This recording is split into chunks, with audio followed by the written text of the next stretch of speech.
फातिमा की रानी माँ, प्रभु यीशु की माँ, आसरा तू ही है माँ।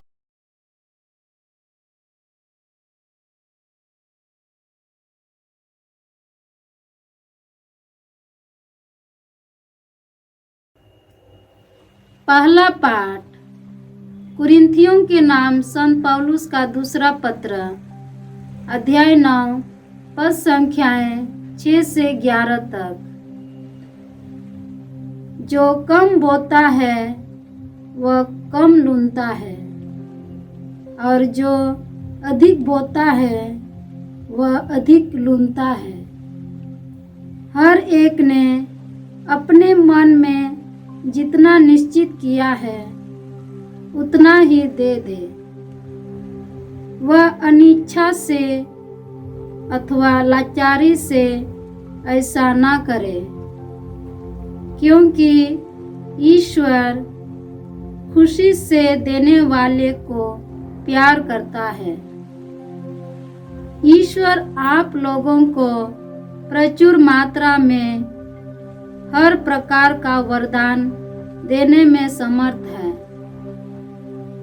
जिससे आपको कभी किसी तरह की कोई कमी ना हो, बल्कि हर भले कार्य के लिए चंदा देने के लिए भी बहुत कुछ बच जाए। धर्म ग्रंथ में लिखा है, उसने उदारता पूर्वक दरिद्रों को दान दिया। उसकी धार्मिकता सदा बनी रहती है। जो बोने वाले को बीज और खाने वाले को भोजन देता है, वह आपको बोने के लिए बीज देगा, उसे बढ़ाएगा और आपकी उदारता की अच्छी फसल उत्पन्न कर देगा। इस तरह आप लोग हर प्रकार के धर्म से संपन्न होकर उदारता दिखाने में समर्थ होंगे। आपका दान मेरे द्वारा वितरित होकर ईश्वर के प्रति धन्यवाद का कारण बन जाएगा। प्रभु की वाणी। ईश्वर को धन्यवाद। भजन अनुवाक्य। धन्य है वह जो प्रभु पर श्रद्धा रखता है। धन्य है वह जो प्रभु पर श्रद्धा रखता है। धन्य है वह जो प्रभु पर श्रद्धा रखता और उसकी आज्ञाओं को हृदय से चाहता है। उसका वंश पृथ्वी पर फलेगा फूलेगा। प्रभु की आशीष धर्मियों की संतति पर बनी रहती है। अनुवाक्य। धन्य है वह जो प्रभु पर श्रद्धा रखता है। धन्य है वह जो प्रभु पर श्रद्धा रखता है। उसका घर भरा पूरा होगा। उसकी धार्मिकता कभी विचलित नहीं होगी। वह धर्मियों के लिए अंधकार का प्रकाश है। वह दयालु, कोमल हृदय और न्यायप्रिय है। अनुवाक्य। धन्य है वह जो प्रभु पर श्रद्धा रखता है। धन्य है वह जो प्रभु पर श्रद्धा रखता है। वह उदारता पूर्वक दरिद्रों को दान देता है। उसकी न्यायप्रियता सदा बनी रहती है। उसकी शक्ति तथा ख्याति बढ़ती जाएगी। अनुवाक्य। धन्य है वह जो प्रभु पर श्रद्धा रखता है।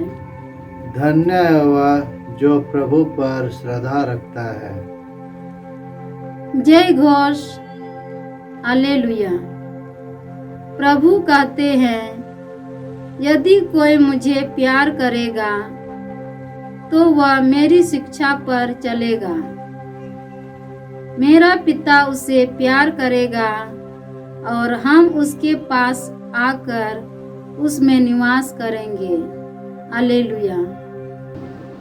प्रभु आप लोगों के साथ हो और आपकी आत्मा के साथ। संत योहन के अनुसार प्रभु यीशु ख्रिस्त का पवित्र सुसमाचार।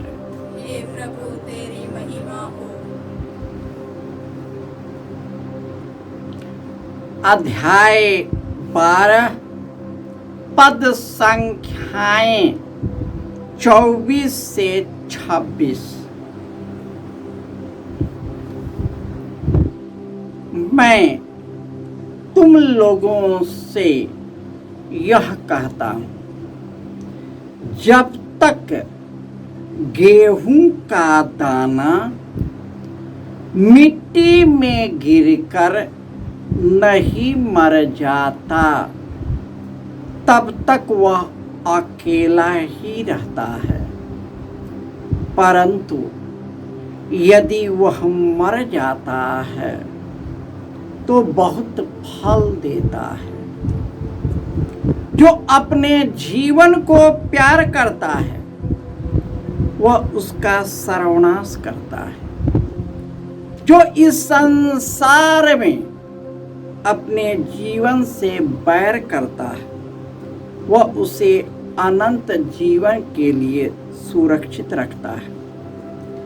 यदि कोई मेरी सेवा करना चाहता है तो वह मेरा अनुसरण करे।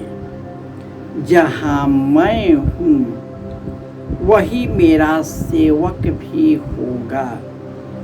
जो मेरी सेवा करेगा मेरा पिता उसको सम्मान प्रदान करेगा।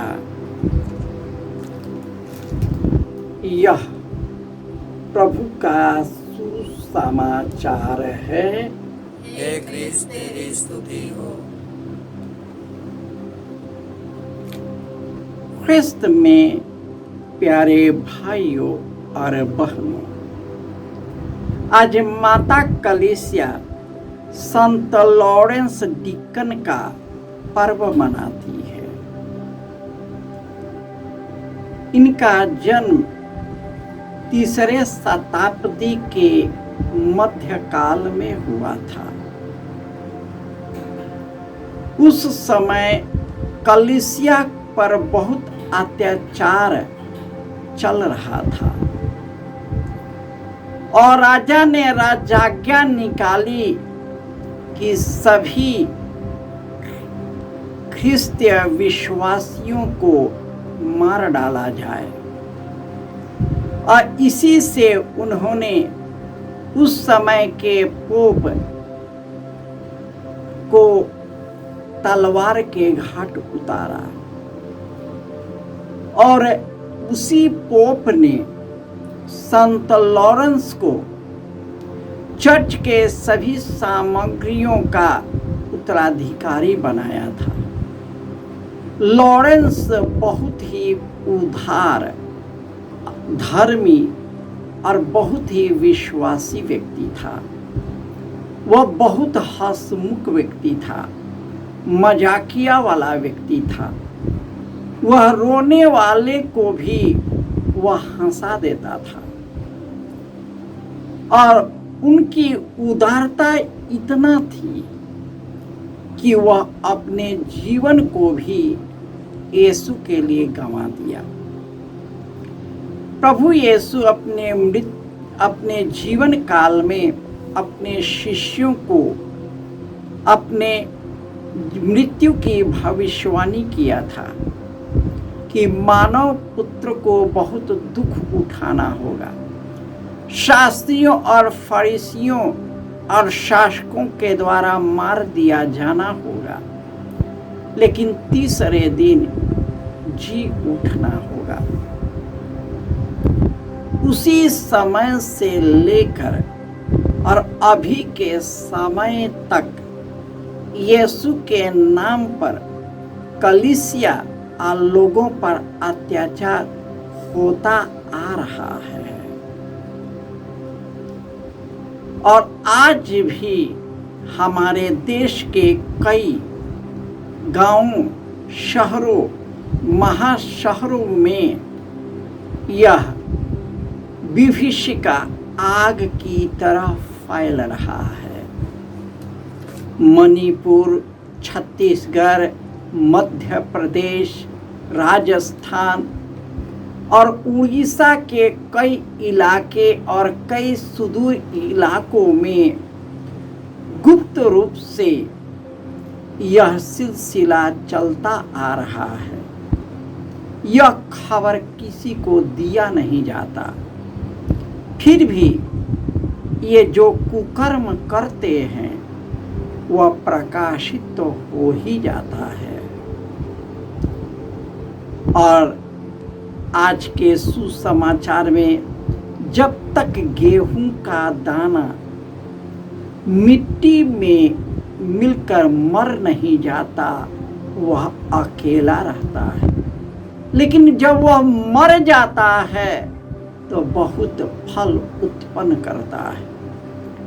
यीशु की शहादत और उनके अनुयायियों की शहादत पर ही हमारी विश्वास का यह कलीसिया टिकी हुई है।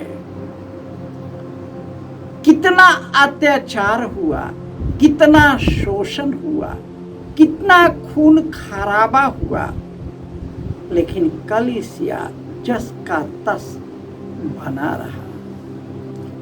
ईसाईयत कभी मिटेगा नहीं। उसको मिटाने की बहुत कोशिश किया जाता है, लेकिन यीशु कभी मिटता नहीं।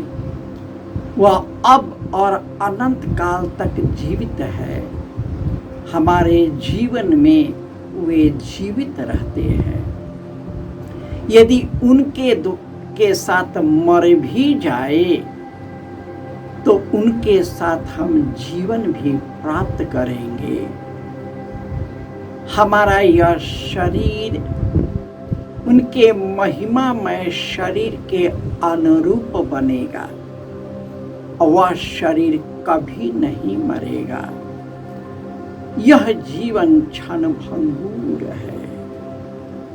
यही कारण है कि आज के पहले पाठ में बताया गया है, जो उदारता पूर्वक बीज बोता है ईश्वर उसे फल प्रदान करता है। जो पूरे हृदय और खुशी और उमंग से देता है ईश्वर उस पर अनुग्रह और कृपा बरसाता है। और लॉरेंस को मरने से पहले वहाँ के राजा ने इससे कहा कि चर्च की सभी सामग्रियों को सुपुर्द करो। और लॉरेंस ने उन सब सामग्रियों को बेचकर गरीबों में दान कर दिया। इस प्रकार वह बहुत क्रोधित हुआ और उसको धधकती तेल में उसको झोंक दिया गया। और उस समय जलते हुए लॉरेंस खुशी और उमंग से नाच रहा था। अपने विद्रोहियों को कहता था, मुझे इस तरह पलट दो, उस तरह पलट दो, क्योंकि वह जानता था कि यह जो शरीर क्षणभंगुर है यह तो जल जाएगा, लेकिन यीशु में जीने वाले लोग कभी जलेंगे नहीं। उनका शरीर महिमान्वित होगा। यीशु हमारे लिए स्वर्ग का द्वार खोल दिया है। उसी स्वर्ग के अधिकारी बनने के लिए हम सब बुलाए गए हैं। जब हम पूर्ण रूपेण अपने जीवन को दूसरों की सेवा में अर्पित कर देते हैं। जब अपनी सेवा में अर्पित करते हैं, विद्रोही हम पर हावी हो जाते हैं और हम पर अत्याचार कर देते हैं और करेंगे भी, क्योंकि उनकी जिंदगी इसी संसार से सीमित है। उनके लिए स्वर्ग राज्य और अनंत जीवन है ही नहीं। खाओ, पियो, कमाओ, दूसरे के सामान हथियाओ, धोखे से, ठगी से, चाहे किसी प्रकार लोगों पर अपना धाक जमाते हुए अपने अधिकार कायम करें। ऐसे लोग यीशु के विद्रोही हैं और हमें इनसे डरने की ज़रूरत नहीं है, क्योंकि हमारे लिए ईश्वर ने अपना स्थान का प्रबंध कर चुका है। जय यीशु।